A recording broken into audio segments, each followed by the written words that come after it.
Presenting The Complete Orson Welles and the Mercury Theater on the Air in The War of the Worlds by H.G. Wells. This is Orson Welles, speaking from London. as the third man. Stand by. We'll be on the air in 15 seconds, Mr. Wells. Yes, I know. Stand by, everybody. Mercury Theater on the Air presents Orson Welles as Count Dracula in his own version of Bram Stoker's great novel, Who knows Dracula.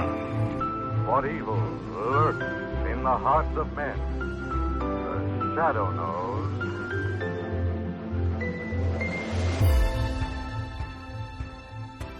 Hello world, welcome to The Complete Orson Welles, brought to you by Dwayne Old Time Radio.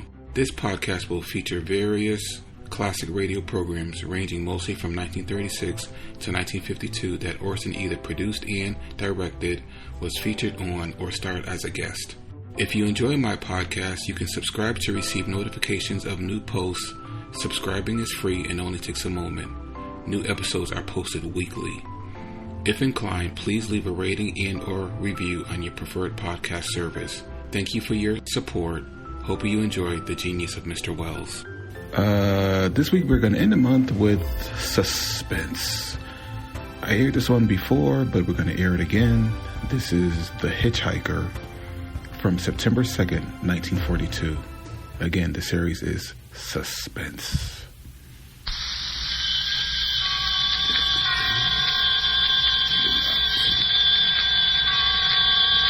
The Columbia Network takes pleasure in bringing you Suspense.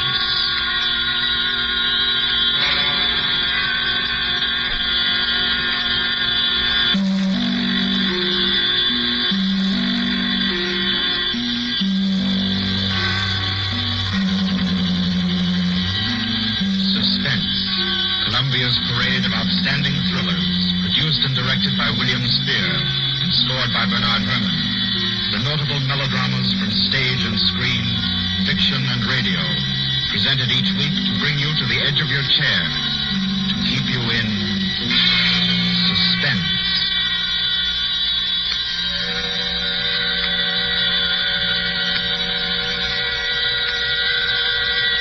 Good evening.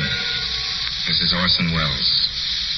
I'm very happy I am to be back in the United States and back on the Columbia Network, even for so short a visit as this one. Back with old friends like Johnny Dietz, who's tonight's director, and Bernard Herrmann. The Mercury Theater presented tonight's radio play for the first time last year. We came right out then and hailed it as a classic of the medium. Nobody argued the point. A lot of people asked us to do it again, so it's gratifying to get the chance now, and to find a favorite of ours in this distinguished anthology of spook shows. Personally, I've never met anybody who didn't like a good ghost story. But I know a lot of people who think there are a lot of people who don't like a good ghost story. For the benefit of these, at least, I go on record at the outset of this evening's entertainment with a sober assurance that although blood may be curdled on this program, none will be spilt. There's no shooting, knifing, throttling, axing, or poisoning here. No clanking chains, no cobwebs, no bony and or hairy hands appearing from secret panels, or better yet, bedroom curtains. If it's any part of that dear old phosphorescent foolishness that people who don't like ghost stories don't like, then again, I promise you, we haven't got it. Not tonight. What we do have is a thriller. It's half as good as we think it is. You can call it a shocker. It's already been called a real Orson Welles story. Now, frankly, I don't know what this means. I've been on the air directing and acting in my own shows for quite a while now, and I don't suppose I've done more than half a dozen thrillers in all that time. Honestly, I don't think even that many, but it seems I do have a reputation for the uncanny. Quite possibly, a little escapade of mine involving a couple of planets, which shall be nameless, is responsible. Doesn't really matter. Don't think I disapprove of thrillers. I don't. A story doesn't have to appeal to the heart. It can also appeal to the spine. Sometimes you want your heart to be warmed, and sometimes you want your spine to tingle. The tingling, it's to be hoped, will be quite audible as you listen tonight to The Hitchhiker. That's the name of our story, The Hitchhiker.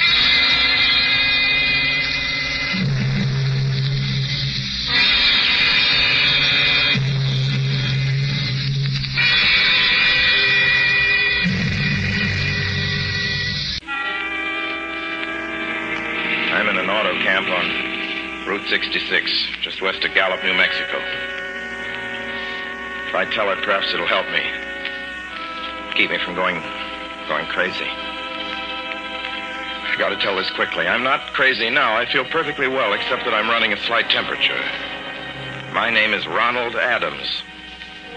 I'm 36 years of age, unmarried, tall, dark, with a black mustache. I drive a 1940 Buick, license number 6Y175189. I was born in Brooklyn. All this I know. I know that I'm at this moment perfectly sane. That it's not me who's gone mad. It's something else. Something utterly beyond my control. I've got to speak quickly. At any minute, the link may break.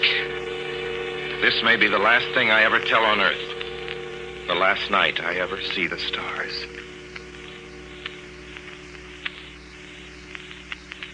Six days ago, I left Brooklyn to drive to California. Goodbye, son. Good luck to you, my boy. Goodbye, Mother. Here, give me a kiss, and I'll go. I'll come out with you to the car. Oh, no, it's raining. Stay here at the door.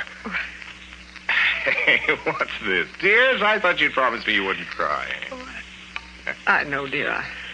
I'm sorry. But I do hate to see you go. I'll be back. It'll only be on the coast 3 months. Oh, it isn't that. It's just the trip. Ronald, I wish you weren't driving. Oh, Mother, there you go again. People do it every day. I know, but you'll be careful, won't you? Promise me you'll be extra careful. Don't fall asleep or drive fast or pick up any strangers on the road. Oh, gosh. I think I was still 17 here, you told me. Oh. And why? I mean, as soon as you get to Hollywood, won't you, son? Of course I will. Don't you worry. There's nothing going to happen. It's just 8 days of perfectly simple driving on smooth, decent, civilized roads with a hot dog or a hamburger stand every 10 miles.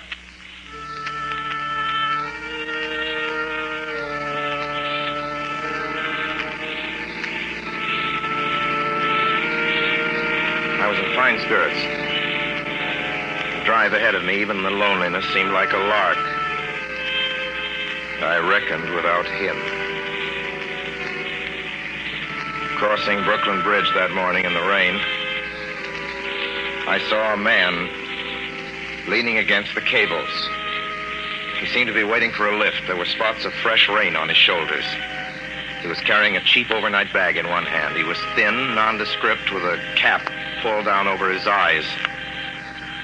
I would have forgotten him completely, except that just an hour later, while crossing the Pulaski Skyway over the Jersey Flats, I saw him again. At least, he looked like the same person. He was standing now with one thumb pointing west. I couldn't figure out how he got there, but I thought probably one of those fast trucks had picked him up, beaten me to the Skyway, and let him off. I didn't stop for him. Then late that night, I saw him again. It's on the New Pennsylvania Turnpike between Harrisburg and Pittsburgh. It's 265 miles long with a very high speed limit. I was just slowing down for one of the tunnels when I saw him standing under an arc light by the side of the road. I'd seen quite distinctly the bag, the cap,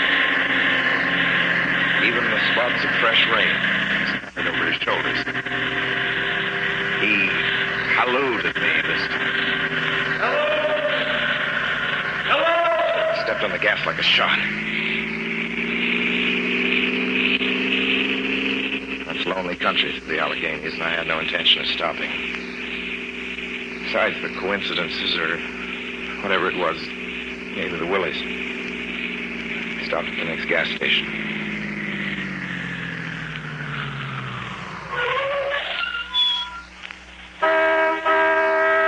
Yes, sir. Fill her up. Certainly, sir. Check your oil, sir? No, thanks.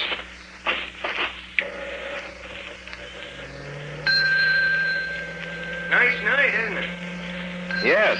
It hasn't been raining here recently, has it? Not a drop of rain all week. Oh? Oh, I suppose that doesn't done your business any harm. Oh, people drive through here all kinds of weather. Mostly business, you know. There aren't many pleasure cars out on the turnpike this season of the year. I suppose not. What about hitchhikers? Hitchhikers here? What's the matter? Don't you ever see any? Not much. If we did, it'd be a sight for sore eyes. Why? Oh, a guy'd be a fool who started out to hitch rides on this road. Look at it. Then, you've never seen anybody? No. Maybe they get the lift before the turnpike starts. I mean, just before the toll house. But then it'd be a mighty long ride. Most cars wouldn't want to pick up a guy for that long a ride. And this is pretty lonesome country here. Mountains and woods. You ain't seen anybody like that, have you? No. Oh, no, not at all. I was just a technical question. I see. Well, that'll be just $1.49 with the tax.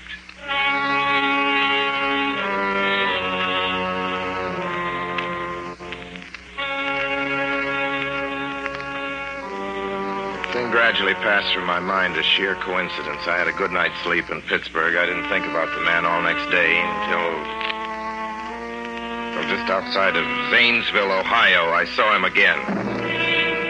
It's a bright, sunshiny afternoon. The peaceful Ohio fields, brown with the autumn stubble, lay dreaming in the golden light. I was driving slowly, drinking it in, when the road suddenly ended in a detour. In front of the barrier, he was standing. Now, let me explain about his appearance before I go on. I repeat, there was nothing sinister about him. He was as drab as a mud fence. Nor was his attitude menacing. He merely stood there, waiting, almost drooping a little, with a cheap overnight bag in his hand. He looked as though he'd been waiting there for hours. And he looked up. He hailed me. He started to walk forward. Hello? Hello? Hello? No, not just now. Sorry. Going to California? No, not today. The other way, going to New York. Sorry.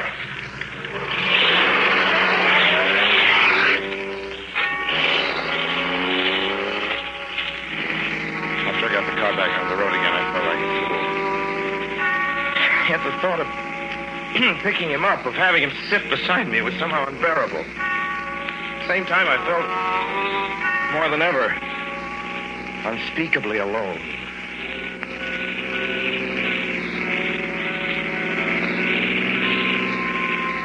Hour after hour went by. Fields, the towns ticked off one by one.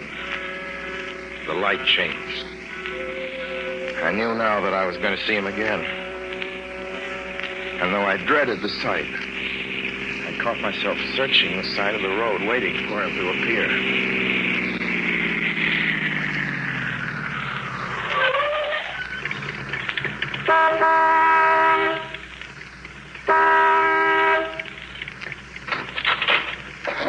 Yeah, what is it? What do you want? Sell sandwiches and pop here, don't you? Yeah, we do in the daytime. But we're closed up now for the I know, night. but I was wondering if you could possibly have a cup of coffee, black coffee, just... No, not this time of night, mister. My wife's a cook. She's in bed. No, don't shut the door, please. Listen, just a minute ago... Just a minute ago, there was a man standing here right beside the stand, a suspicious-looking man. I don't mean to disturb it. You see, I was driving along when I just happened to look, and there he was. How's he doing? Well, nothing. You've been taking a nip. That's what you've been doing. Now, on your way before I call out Sheriff Oates.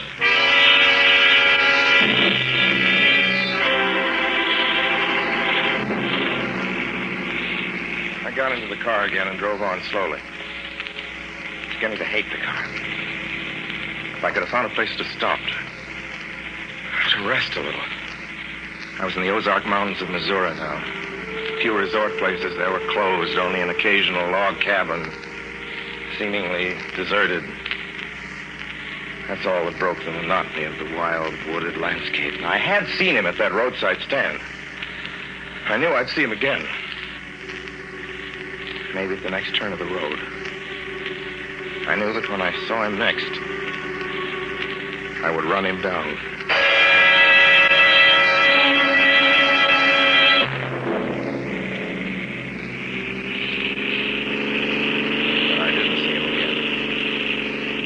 I didn't see him until late next afternoon. Stopped the car at a sleepy little junction just across the border into Oklahoma to let a train pass by. When he appeared across the tracks, leaning against a telephone pole. Perfectly airless, dry day. The red clay of Oklahoma was baking under the southwestern sun. Yet there were spots of fresh rain on his shoulders. I couldn't stand that. Without thinking, blindly, I started the car across the tracks. He didn't even look up at me. He was staring at the ground. I stepped on the gas hard, veering the wheel sharply toward him. I could hear the train in the distance now, but I didn't care then. Something went wrong with the car. The train was coming closer. I could hear its bell ringing and the cry of its whistle. Still, he stood there. And now I knew that he was beckoning me to my death.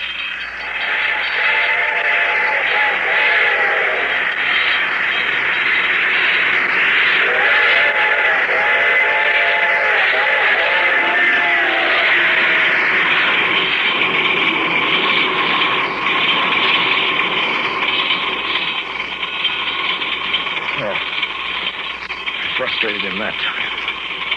The starter worked at last. I managed to back up. When the train passed, he was gone. I was all alone in the hot, dry afternoon. After that, I knew I had to do something. I didn't know who this man was or what he wanted of me. I only knew that from now on, I mustn't let myself alone on the road for 1 minute.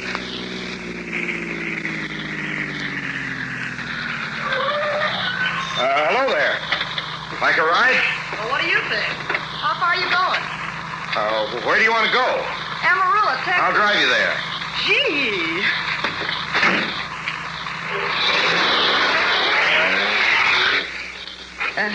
You mind if I take off my shoes? My dogs are killing me. Go right ahead. Oh, gee, what a break this is. Hitchhike much? Sure. Only it's tough sometimes in these great open spaces to get the break. I should think it would be, though. I'll bet you get a good pickup in a fast car. If you did, you could get places faster than, say, another person in another car, couldn't you? I don't get you. Well, take me, for instance. Suppose I'm driving across the country, say, at a nice, steady clip, about 45 miles an hour. Couldn't a girl like you just standing beside the road waiting for lifts beat me to town? Or any town, provided she got picked up every time in the car doing from 65 to 70 miles an hour? I don't know. What difference does it make? Oh, no difference. It's just a crazy idea I had sitting here in the car. Imagine spending your time in a swell car thinking of things like that. What would you do instead? What would I do? If I was a good-looking fellow like yourself, why, I just enjoy myself every minute of the time. I'd sit back and relax. And if I saw a good-looking girl along the side of the road, oh, look out! Did you see him? See who? A man standing beside the barbed wire fence. I didn't see anybody. It wasn't nothing but a bunch of cows and a wire fence. No? What'd you think he was doing? Trying to run into the barbed wire man fence? there, I tell you, a thin gray man with an overnight bag in his hand. And I was trying to run him down. Run him down? You mean kill him? Say you didn't see him back there? You sure? I didn't see a soul. As far as that's concerned. Watch for him the next time and keep watching. Keep your eyes peeled on the road. He'll turn up again. Maybe any minute. There, look there.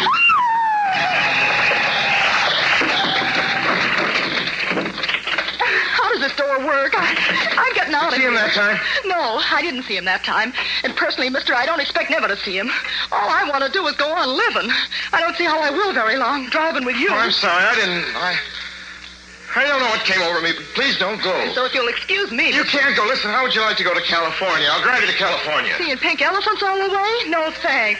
Thanks just the same. Listen, please, just 1 minute, please. You know what I think you need, big boy? Not a girlfriend. Just a good dose of sleep. Please. There, I got it now. No, you can't go. Please, come Your back. hands off me. Do you hear me? Your hands off me.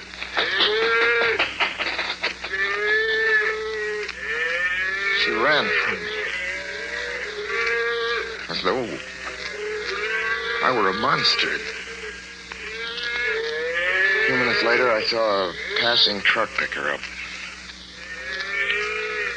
I knew then that I was utterly alone.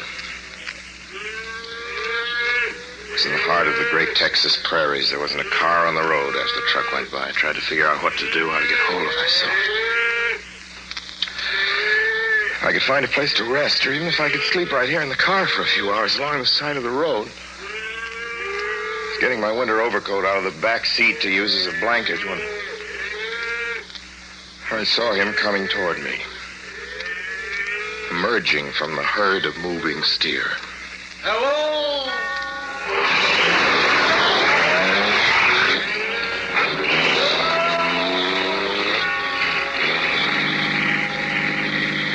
Maybe I should have spoken to him then. Fought it out then and there.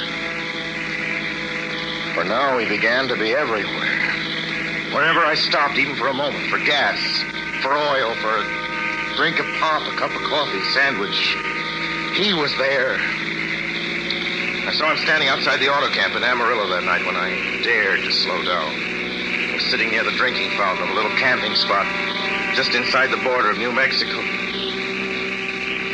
He was waiting for me outside the Navajo reservation where I stopped to check my tires. I saw him in Albuquerque when I bought 20 gallons of gas. I was afraid to stop now. I began to drive faster and faster. I was in lunar landscape now. The great arid mesa country of New Mexico. I drove through it with the indifference of a fly crawling over the face of the moon. Now he didn't even wait for me to stop. Unless I drove at 85 miles an hour over those endless roads, he waited for me at every other mile. I'd see his figure, shadowless, flitting before me, still in the same attitude, over the cold, lifeless ground, flitting over dried-up rivers, over broken stones cast up by old glacial upheavals, flitting in that pure and cloudless air. I was beside myself when I finally reached Gallup, New Mexico this morning. There's an auto camp here. Cold, almost deserted this time of year. I went inside and asked if there was a telephone. I had the feeling that if only I could speak to someone familiar, someone I loved, I could pull myself together.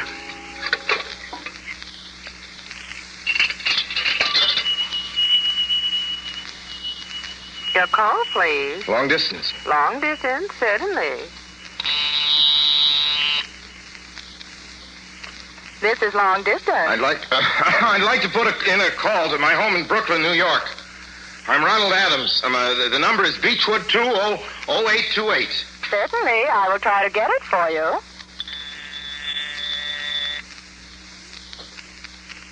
Albuquerque.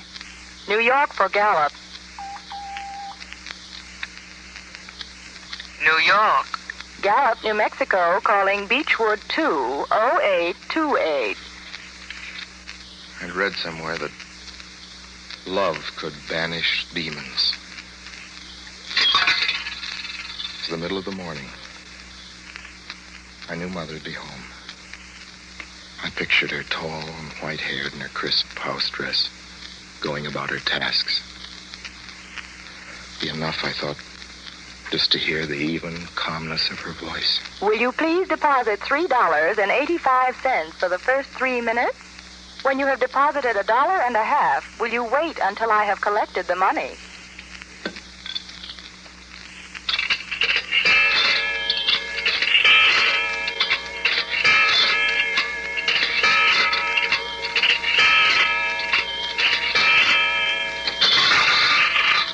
All right, deposit another $1.50.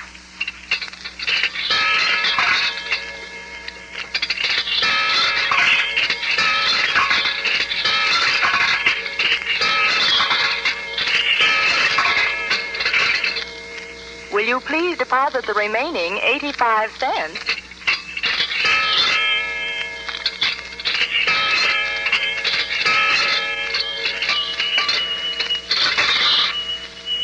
Ready with Brooklyn. Go ahead, please. Hello? Mrs. Adams' residence. Hello, Mother? This is Mrs. Adams' residence. Who is it you wish to speak to, please? Who's this?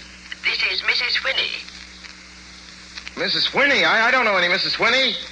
Is this Beechwood 828? Yes? Where's my mother? Where's Mrs. Adams? Mrs. Adams is not at home. She's still in the hospital. The hospital? Yes. Who is this calling, please? Is it a member of the family? Well, what's she in the hospital for? She's been prostrated for 5 days. Nervous breakdown. But who is this Nervous calling? breakdown? Well, my mother never was nervous. It's all taken place since the death of her oldest son, Ronald. Death of her oldest son, Ronald? Hey, what's this? What number is this? This is Beechwood 20828. It's all been very sudden. He was killed just 6 days ago in an automobile accident on the Brooklyn Bridge. Your 3 minutes are up, sir. Your 3 minutes are up, sir. Your 3 minutes are up, sir.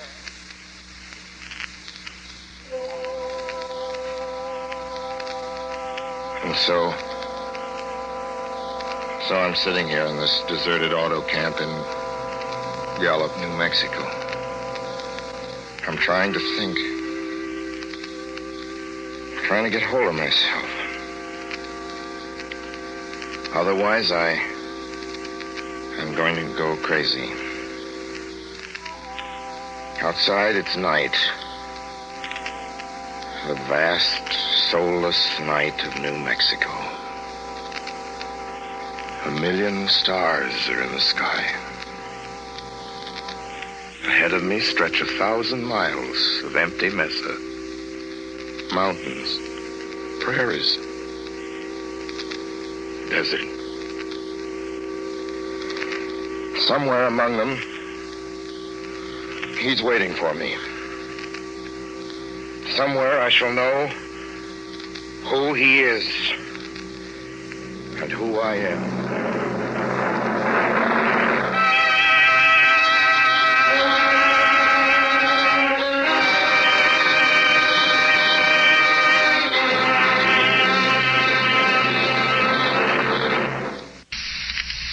So ends The Hitchhiker, and to Orson Welles our considerable thanks for his playing of the title role. Mr. Welles? Help wanted. Men, women, and children. Nature of work, hard, monotonous, back-breaking labor. Hours, 75 a week minimum. Pay, few cents an hour. Added inducement, 2 meals a day, including several ounces of bad bread and a cup of thin soup. Don't delay. Apply at once. How'd you respond to a want ad like that, Mr. and Mrs. American working man and woman? You'd laugh, wouldn't you, and throw the paper in the trash basket. Dismiss the whole advertisement as some kind of a joke. But believe me, it's no joke. It's a simple statement of the working conditions that exist today in Nazi Germany and the conquered countries under Nazi rule. It's also an exact statement of the working conditions that will be imposed on you and every member of your family if the Nazis win this war. You yourself personally can stop them from winning, as you know. You don't have to give up your well-paid job to do it. You needn't have to be a soldier or a sailor or an airman or a nurse or a war worker to ensure American victory. Uncle Sam doesn't ask plain, ordinary, hard-working citizens like you to give him anything. All he does ask very seriously and very urgently is you loan him 10 cents out of every dollar you make. That's all there is to it. Lend Uncle Sam a dime to win this war, and he'll pay you back with interest when he's won it. The easiest, most convenient way to lend him these dimes is to enroll in the payroll savings plan. Just tell your boss to deduct 10 cents from every dollar he pays you and lend it to Uncle Sam in your name. Sign up for this simple savings plan today, and when victory comes, you'll have war bonds in your pockets instead of Axis bonds on your wrists. Suspense will be heard again 2 weeks from tonight. Next Wednesday night, September 9th, The Columbia Broadcasting System will present over many of these stations at 9:30 p.m. Eastern Wartime an address by W. Averell Harriman, the United States Lend-Lease Administrator in London. Mr. Harriman, as the personal representative of the President of the United States, attended the Moscow conferences between Winston Churchill and Joseph Stalin. Next Wednesday's broadcast will be Mr. Harriman's first public address since his return to this country. Suspense is produced and directed by William Spear. John Dietz was our guest director this evening. Tonight's radio drama was written by Lucille Fletcher. The original score was by Bernard Herrmann.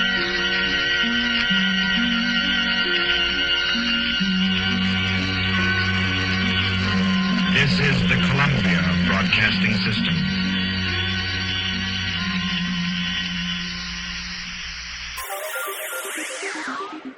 Thank you for listening to and showing your support for my podcast. If you would like to receive notifications of when new episodes are posted, please subscribe to my channel. Subscriptions are 100% free, and they really help me get an idea of how I'm doing.